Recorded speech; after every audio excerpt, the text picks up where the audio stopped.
Charge के पास electric field भी होता है, मैग्नेटिक फील्ड भी होता है, लेकिन इलेक्ट्रिक फील्ड की बजाय केवल मैग्नेटिक फील्ड पर अगर फोकस करना है तो नेट चार्ज है जीरो होना चाहिए, पर चार्ज मूविंग कंडीशन में होना चाहिए। तो current is the best example of that.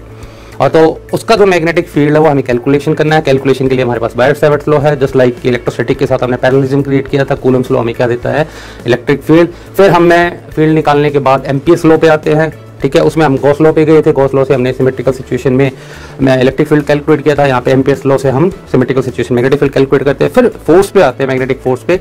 Magnetic force moving charge है, मूविंग चार्ज पे फोर्स एक्सर्ट करेगा, मूविंग चार्ज का मैग्नेटिक फील्ड की कैलकुलेशन होगी। तो दूसरी बात है मैग्नेटिक फील्ड अगर दे रखा है तो हम मैग्नेटिक फोर्स की बात कर सकते हैं।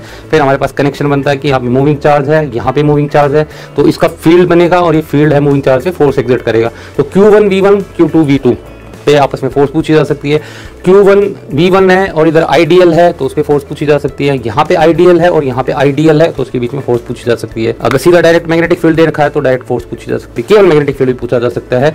फिर उन्हीं मैग्नेटिक फोर्स पे बेसिस है एनर्जी एनालिसिस और फोर्स एनालिसिस, यानी कि न्यूटन्स लॉ का एनालिसिस है। इस तरीके से हम पूरे चैप्टर को समराइज कर सकते हैं।